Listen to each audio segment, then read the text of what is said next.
चलिए अब खबरें विस्तार से। तो बुलेटिन की शुरुआत के साथ ही आपको सीधा ले चलेंगे दिल्ली के जंतर मंतर। मुख्यमंत्री अशोक गहलोत का संबोधन बहुत धन्यवाद आपका, शुक्रिया। समय कम है, अभी हमारे वक्ता और बोलेंगे। हमारे वरिष्ठ नेता मल्लिकार्जुन खड़गे साहब, चौधरी जी अधीर रंजन, हमारे संगठन महामंत्री केसी वेणुगोपाल साहब, हमारे भाई भूपेश बघेल जी मुख्यमंत्री छत्तीसगढ़, हुड्डा साहब और तमाम यहाँ उपस्थित हमारे पूर्व मुख्यमंत्रीगण, प्रदेश कांग्रेस के अध्यक्षगण, CWC के मेंबरगण और तमाम नेतागण, सिविल लीडर्स और उपस्थित मेरे प्यारे प्यारे भाइयों और बहनों, नौजवान साथियों, आपने सब बातें सुनी बड़ी गौर से। मैं बैठा बैठा सोच रहा था 77 जब था, इंदिरा जी,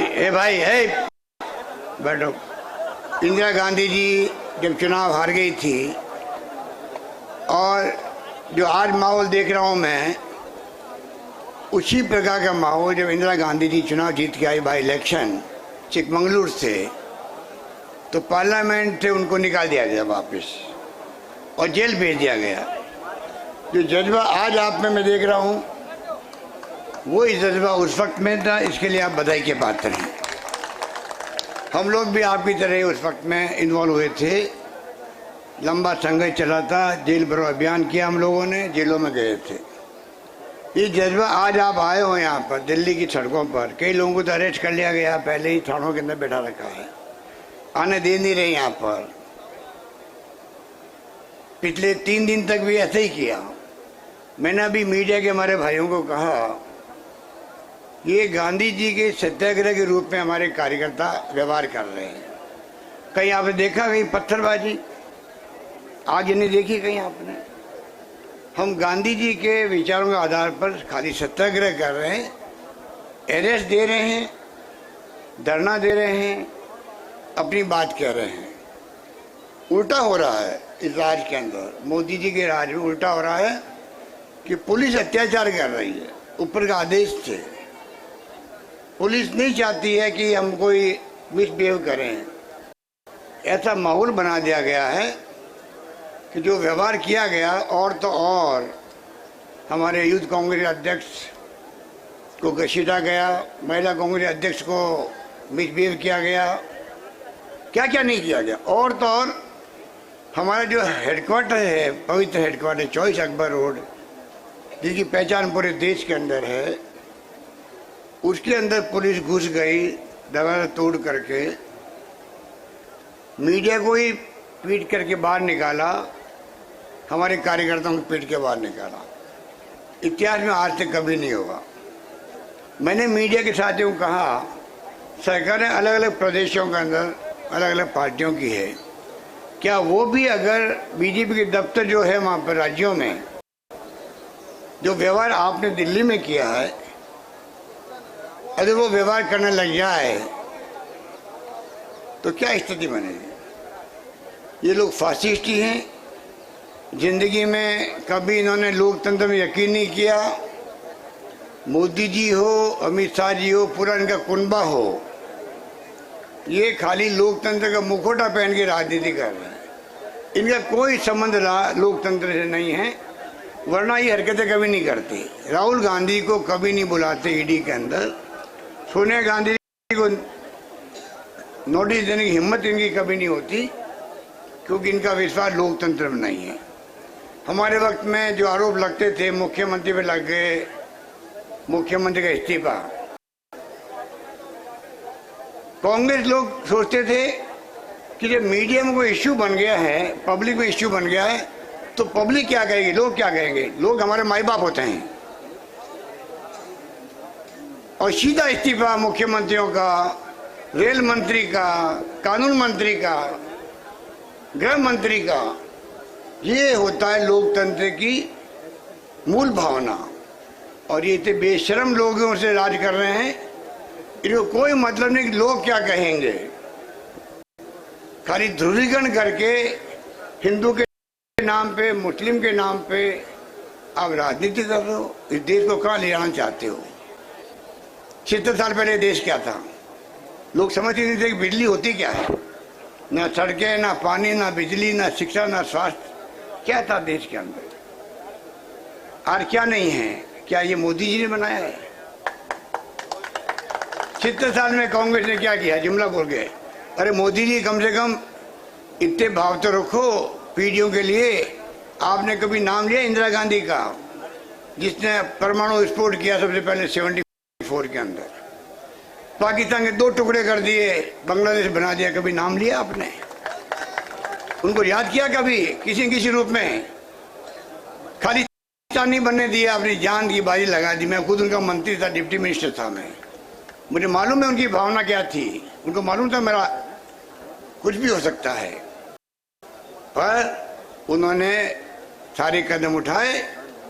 वो देश के लिए शहीद हो गई, पर देश एक रहा, अखंड रहा। ये तो है कांग्रेस की नीति है, विचारधारा और कार्यक्रम देश के लिए। और ये लोग महंगाई की परवाह नहीं, बेरोजगारी की परवाह नहीं। कहाँ जा रहा रुपए डॉलर्स, काला धन लेके आएंगे विदेशों से। 14 गुना ज्यादा बढ़ गया काला धन वहां पर। वो कमेटी कहाँ गई? सुप्रीम कोर्ट की जज वाली, काला धन लाने की जांच करने वाली। लोकपाल कहाँ गया? सरकारें बदल गई, यूपीए। 2G स्पेक्ट्रम कहाँ गया? कोलगेट कहाँ गया? कोई नाम नहीं ले रहा देश का। ये फांसी की सोच वाले लोग हैं, आरएसएस, बीजेपी वाले। ये आप जो बैठे हुए हो, मुझे इस बात का गर्व है, आप दूर दूर से आए हैं। मुझे गर्व है कि राजस्थान के भी काफी लोग आए। अध्यक्ष जी हमारे गोविंद से बैठे हुए हैं, हर राज्य से आए लोग बाग। ये आज आपका आना कोई मामूली बात नहीं है, ये इतिहास में लिखा जाएगा। आपको खुद को गर्व होगा कि जब संकट का वक्त था तब हमने भागीदारी निभाई दिल्ली के अंदर। इस गर्मी के अंदर बैठे हो आप लोग, हम समझ नहीं रहे हैं क्या? जो ऊपर भी गर्मी लग रही है तो आपकी क्या स्थिति है? कैसे लोग बैठे हुए हैं? पीने के पानी के लिए क्या तकलीफ हो रही है? हम लोग समझ रहे हैं इस बात को। यही जज्बा आपका कांग्रेस को मजबूती प्रदान करेगा, ये मैं निवेदन करना चाहता हूं। परिवार ने, आप सोचिए, इस परिवार ने सब कुछ दे दिया देश को।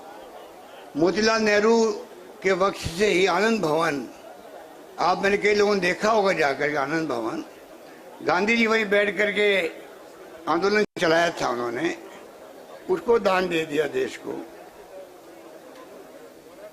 सब कुछ दान दे दिया। प्रधानमंत्री बनने का मौका आया तो सोनिया गांधी ने कहा मैं नहीं बनूंगी, डॉक्टर मनमोहन सिंह जी को बनाएंगे। कोई छोड़ता पद को? और ये इन लोगों को शर्म ही नहीं आती है। ये ईडी, इनकम टैक्स, सीबीआई दुरुपयोग कर रहे हैं भयंकर। पूरे देश के अंदर छापेमारी हो रही है, डरा रहे हैं लोगों को। अरे इनको कहो तुम कायर तुम लोग हो। कांग्रेस एक एक कार्यकर्ता हिम्मत और साहस वाला व्यक्तित्व धनी है। कायर तुम लोग हो, डराते हो इनकम टैक्स से, सीबीआई से, ईडी से। हम डरने वाले नहीं। जैसी उदयपुर डिक्लेरेशन हुआ और जन जागरण अभियान की घोषणा की वेणुगोपाल जी ने, अजय माकन जी ने, और 9 अगस्त से और 2 अक्टूबर से भारत जोड़ो, जहाँ राहुल गांधी के नेतृत्व में कश्मीर से कन्याकुमारी तक यात्रा निकलनी थी, भारत जोड़ो। बीजेपी और एनडीए गवर्नमेंट घबरा गई। ये जो तमाशे हो रहे हैं आपको, राहुल गांधी को नोटिस, 4 दिन लगातार पूछताछ, सोनिया गांधी को नोटिस कि सोनिया गांधी जी तो अभी भर्ती अस्पताल में, इनको शर्म भी नहीं आती है। अगर प्रधानमंत्री जी फोन कर देते सोनिया गांधी को तभी पूछने के लिए, तो उनका क्या बिगड़ता? आप तो उल्टा पूछने के बजाय उनको नोटिस दे रहे हो। आप ईडी में हाजिर होइए। आप, शर्म आने की बात है। क्या जा रहा देश, कहाँ जा रहा है?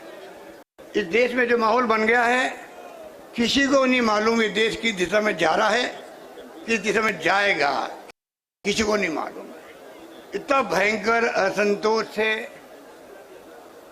हिंसा का माहौल है, तनाव का माहौल है। ये लोकतंत्र के लिए शुभ संकेत नहीं है। ये हमारी लड़ाई विचारधारा की है, कोई बीजेपी से या मोदी जी से किसी से कोई व्यक्तिगत दुश्मनी नहीं है, हमारी दुश्मनी नहीं है। वो हमें दुश्मन मानते हैं। कांग्रेस मुक्त भारत बना देंगे। अरे आप लोगों के बाप दादा आ जाएंगे तो कांग्रेस मुक्त भारत नहीं बनने वाला है।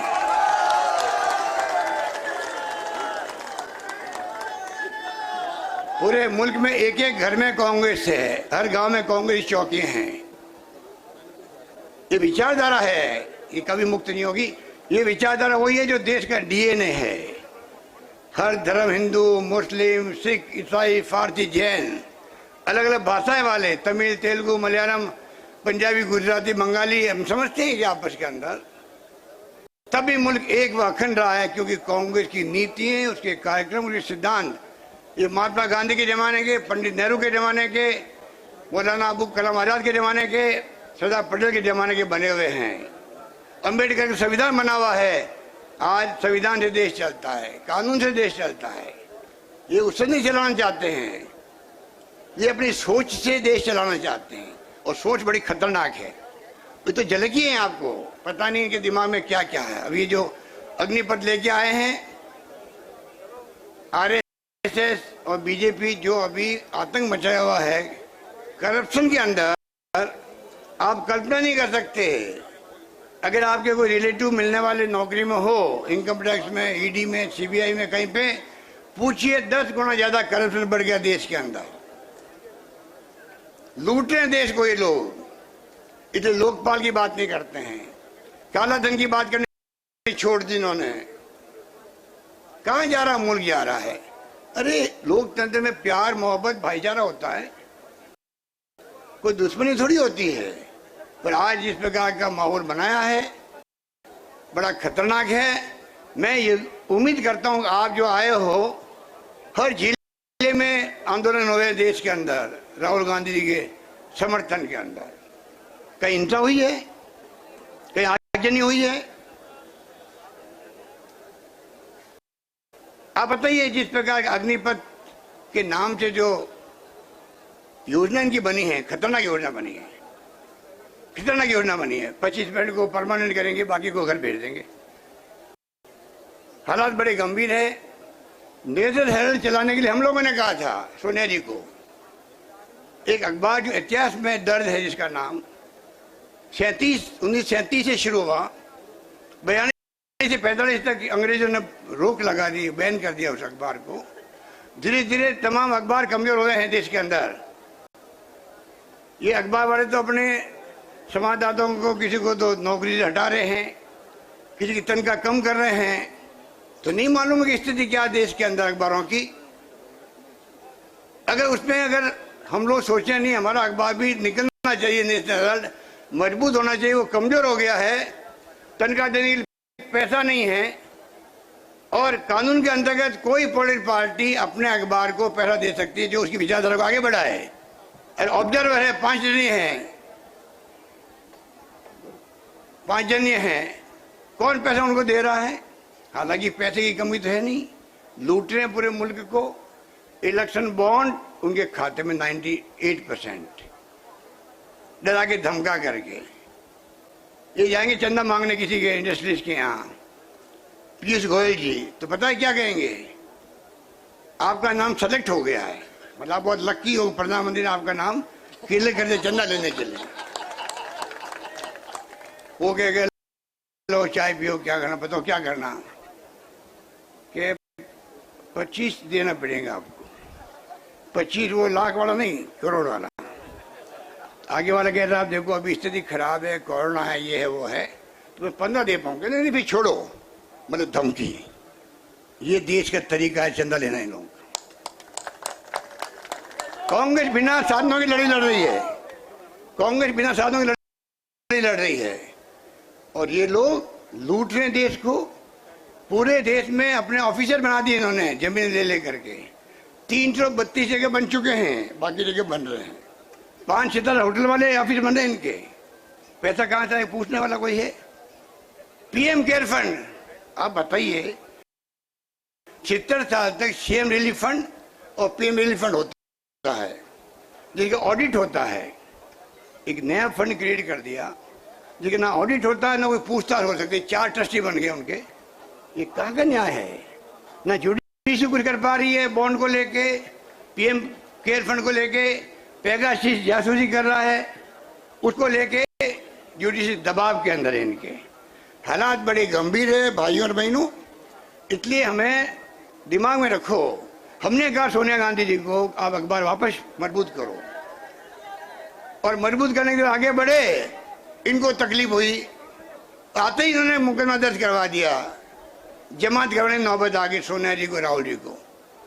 केस चल रहा है कोर्ट के अंदर। अब आपने नया ईडी का काम शुरू कर दिया। मैंने मांग करी ईडी के डायरेक्टर से मिलने का, सीबीआई के डायरेक्टर से मिलने का, और इनकम टैक्स के सीबीडीटी के चेयरमैन साहब से मिलने का। मैंने कहा मैं मिलना चाहता हूं, मुख्यमंत्री के रूप में भी, एक नागरिक के रूप में भी। और देश में क्या हालात है, आपके बारे में क्या लोगों की सोच है, कितनी आपकी क्रेडिबिलिटी नीचे आ चुकी है। आपके नीचे के लोग कहते हैं ना हमारी मजबूरी है कि हम आपके घर पे छापा डाल रहे हैं, यहाँ कोई दम नहीं, मैं मालूम कुछ नहीं मिलेगा, ऊपर से आदेश है। मैंने कहा मैं आपको आगे बताना चाहता हूँ मेरी भावना। फटाफट टेलीफोन आए मिलने के लिए। कब मिलना चाहते हो? मैंने टाइम दे दिया 4 साढ़े 4 बजे का। आधा घंटे में टेलीफोन आ गए, नहीं हम खुद ही आगे मिल लेंगे आपसे जयपुर के अंदर। आप बताइए, ये स्थिति है। इस प्रकार से जो हालात बना रखे इन्होंने, सीबीआई इनकम टैक्स सबके माध्यम से डरा रहे हैं। मैंने टाइम मांगा 13 तारीख को, 15 को मेरे भाई के ऊपर मुकदमा दर्ज कर दिया नया सीबीआई का। कोई बात नहीं, वेलकम, स्वागत है आपका, आपको अधिकार है, आप पदों में बैठे हुए हैं।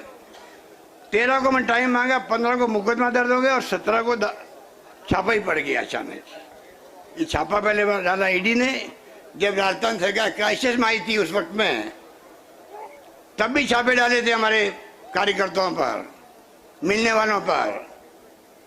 आपको याद होगा, उस पर भी मेरे भाई का छापा पड़ा था जोधपुर के अंदर। मेरा भाई और हमारा संबंध ये है 45 साल से, मैं राजनीति में हूँ।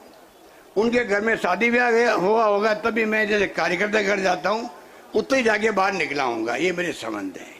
वो राजनीति में कोई नहीं है, सगे भाई हम लोग हैं। कोई हमारा आपस मनमुटाव भी नहीं है, पर हमारा अपने आप को मैंने बचपन से ही समर्पित कर रखा है कांग्रेस के अंदर। ये मैंने जिंदगी बिताई है। तो मेरे कारण किसी को तकलीफ क्यों हो दूसरों को? मैंने कहा नरेंद्र मोदी के भाई को कोई जानता नहीं, मेरे भाई को कोई नहीं जानता। क्या नरेंद्र मोदी के भाई को अगर बीजेपी के राज नहीं हो, गुजरात में कांग्रेस का राज हो, तो क्या उनके यहाँ छापेमारी करेंगे तो नरेंद्र मोदी को अच्छा लगेगा? मेरे कारण दूसरों को तकलीफ क्यों हो? कानून अपना काम करे। कानून चाहे मुख्यमंत्री हो, प्रधानमंत्री हो, एमएलए हो, एमपी हो, कोई हो, सबके लिए बराबर होता है, चाहे वो हो चाहे उनके रिश्तेदार हो। पर अगर इस प्रकार दुर्भावना से ये राजनीति देश में चलने लग गई है, बहुत खतरनाक है। मेरे पास शब्द नहीं है कि मैं किन शब्दों में आपका धन्यवाद करूं, आभार व्यक्त करूं। ये मैं खाली कहने के लिए नहीं कह रहा हूं, आपको जोर बनाने के लिए। मैं इसलिए कह रहा हूं कि ये इतिहास बनाने वाली बातें होती है। आप जाएंगे जब वापस जिलों में, तो लोग कहेंगे आप यार हम भी चलते ठीक रहता। ये स्थिति है कार्यकर्ताओं की। एक माहौल बन गया देश के अंदर। और इनको देखना आप, ये जो ये लेके आए अग्निपथ, आग लग रही है, बोगे जल रही है, तब भी कह रहे हम तो नहीं, इसको खत्म नहीं करेंगे। ये नहीं कह रहे भाई हम बात करने के तैयार है नौजवानों से, हम बात करने के तैयार है एक्स फौजियों से, रिटायर्ड जनरल से, कर्नल से बात करने के तैयार हैं, उनको समझाएंगे, कन्विंस करेंगे। ये नहीं कह रहे हैं, सीधा बस हम तो इसको लागू करेंगे, पीछे नहीं हटेंगे। ये लोकतंत्र है क्या? इसलिए भाई और बहनों, मैं आपको इतना कहना चाहता हूँ, हिम्मत रखो, हिम्मत रखो। आपकी भूमिका इस देश के लिए बहुत जरूरी है, देश को बचाने के लिए बहुत जरूरी है, देश से लोकतंत्र को बचाने के लिए बहुत जरूरी है। ये दिमाग में रखो, हम अपना कर्तव्य पूरा कर रहे हैं। ये लड़ाई विचारधारा को मजबूत करने की है, ये हमारी विचारधारा को खत्म करना चाहते हैं। ये लड़ाई है हमारी कोई दुश्मनी नहीं है। ये बात कहता हूँ मैं आयोजकों को, वेणुगोपाल जी को, शक्ति सिंह जी को, तमाम साथियों को धन्यवाद दूंगा कि आपने समय समय पर हमें गाइड किया। और जब जब राहुल जी को बुलाया गया है, डटे रहे हमारे कार्यकर्ता। रात को 12-12, 1-1 बजे तक छोड़ा गया थानों से उनको।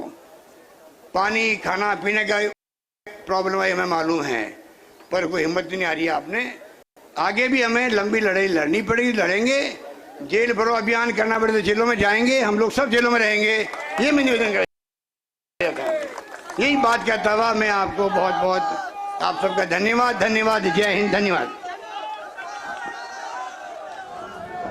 तो मुख्यमंत्री अशोक गहलोत का संबोधन सुन रहे थे आप। दिल्ली के जंतर मंतर से उन्होंने हुंकार भरी और एक बार फिर से केंद्र सरकार, भारतीय जनता पार्टी की सरकार पर उन्होंने निशाना साधते हुए कहा कि टारगेट बनाया जा रहा है राहुल गांधी को। संविधान और कानून से देश चलता है, लेकिन संविधान और कानून दोनों की ही धज्जियां उड़ाई जा रही है। अपनी सोच से चलाना चाहते हैं देश। तमाम वो बातें जो उन्होंने अपने संबोधन के दौरान कही। कहा कि देश में भ्रष्टाचार का आतंक बचा है, लोकपाल एक तरीके से गायब हो गया है, जिसकी अब लोग बात भी नहीं करते। और अग्निपथ पर भी यहाँ पर उन्होंने सरकार को घेरा। कहा कि इस प्रकार की योजना बनाई गई है जिससे युवाओं का भविष्य अंधकार में चला जाएगा।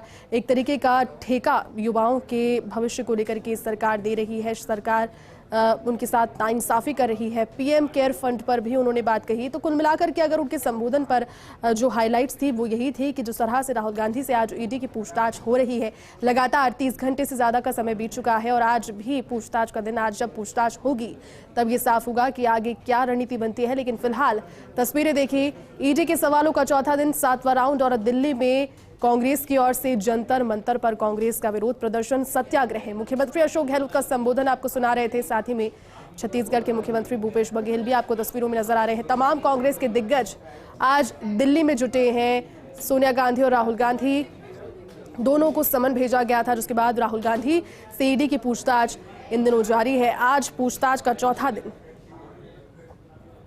ये तमाम वो सारी बातें जो कि मुख्यमंत्री अशोक गहलोत ने आज कही। कहा कि मुखौटा पहनकर सत्ता चला रहे हैं और केंद्र सरकार को उन्होंने घेरा। आज का दिन इसलिए महत्वपूर्ण भी हो जाता है क्योंकि आज उन्होंने अग्निपथ योजना को लेकर भी कांग्रेस की ओर से जो रणनीति बनाई गई है, विरोध इसका युवाओं के साथ मिलकर कांग्रेस कर रही है।